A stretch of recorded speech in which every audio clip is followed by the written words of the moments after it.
Selected works of Mao Zedong. The Turning Point in World War II, October 12, 1942. This editorial was written by Comrade Mao Zedong for the Liberation Daily.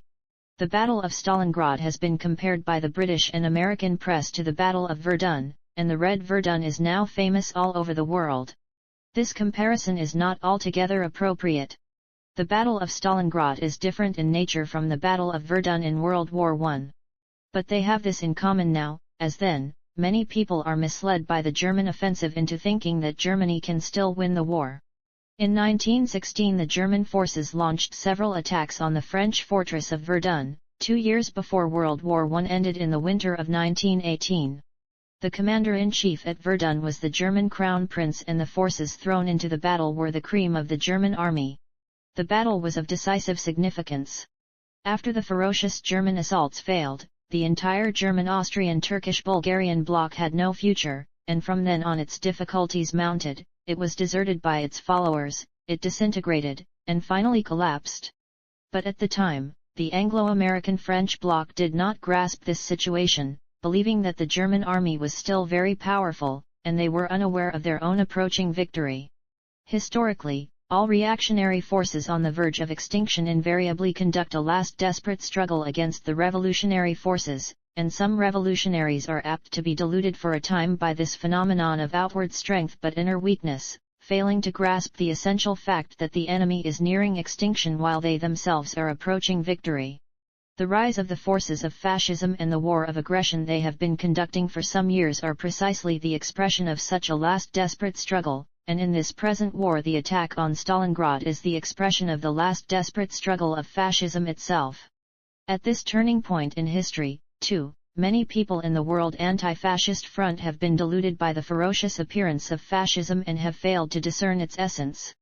For 48 days there raged an unprecedentedly bitter battle, unparalleled in the history of mankind, from August 23, when the entire German force crossed the bend of the River Don and began the all-out attack on Stalingrad, through September 15, when some German units broke into the industrial district in the northwestern section of the city, and right up to October 9, when the Soviet Information Bureau announced that the Red Army had breached the German line of encirclement in that district. Ultimately this battle was won by the Soviet forces. During those 48 days, the news of each setback or triumph from that city gripped the hearts of countless millions of people, now bringing them anxiety, now stirring them to elation. This battle is not only the turning point of the Soviet-German War, or even of the present anti-fascist world war, it is the turning point in the history of all mankind. Throughout these 48 days, the people of the world watched Stalingrad with even greater concern than they watched Moscow last October. Until his victory on the Western Front, Hitler seems to have been cautious. When he attacked Poland, when he attacked Norway, when he attacked Holland, Belgium, and France, and when he attacked the Balkans, he concentrated all his strength on one objective at a time, not daring to disperse his attention. After his victory on the Western Front, he became dizzy with success and attempted to defeat the Soviet Union in 3 months. He launched an offensive against this huge and powerful socialist country along the whole front stretching from Murmansk in the north to the Crimea in the south, and in so doing dispersed his forces. The failure of his Moscow campaign last October marked the end of the first stage of the Soviet-German War, and Hitler's first strategic plan failed. The Red Army halted the German offensive last year and launched a counter-offensive on all fronts in the winter, which constituted the second stage of the Soviet-German War, with Hitler turning to retreat and the defensive.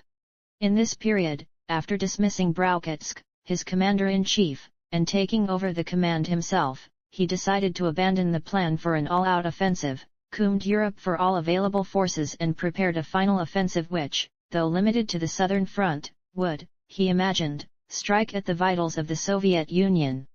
Because it was in the nature of a final offensive on which the fate of fascism hung, Hitler concentrated the greatest possible forces and even moved in part of his aircraft and tanks from the North African battlefront. With the German attack on Kerch and Sevastopol in May this year, the war entered its third stage. Massing an army of over 1,500,000, which was supported by the bulk of his air and tank forces, Hitler launched an offensive of unprecedented fury on Stalingrad and the Caucasus.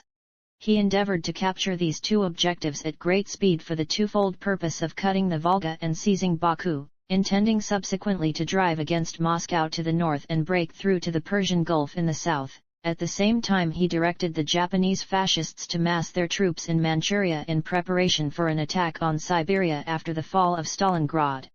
Hitler vainly hoped to weaken the Soviet Union to such an extent that he would be able to release the main forces of the German army from the Soviet theater of war for dealing with an Anglo-American attack on the Western Front, and for seizing the resources of the Near East and effecting a junction with the Japanese. At the same time this would allow the main forces of the Japanese to be released from the north and, with their rear secure, to move west against China and south against Britain and the United States.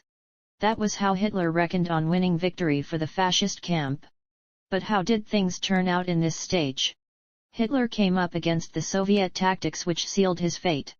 The Soviet Union adopted the policy of first luring the enemy in deep and then putting up a stubborn resistance.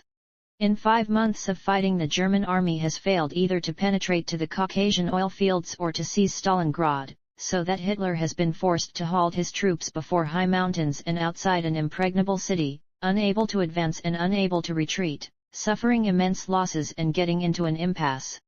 October is already here and winter is approaching. Soon the third stage of the war will end and the fourth stage will begin.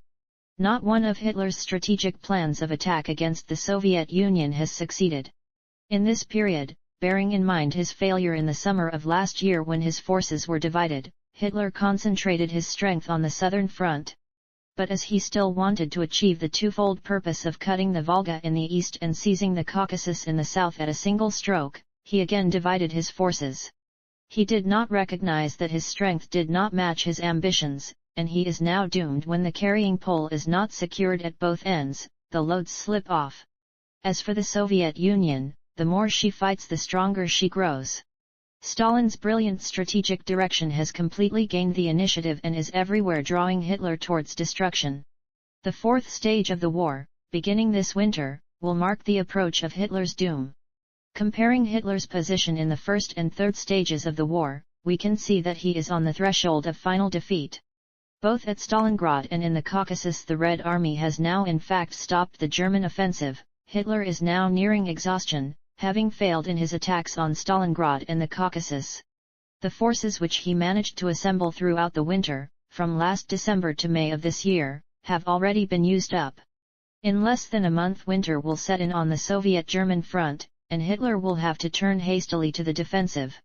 The whole belt west and south of the Don is his most vulnerable area, and the Red Army will go over to the counter-offensive there.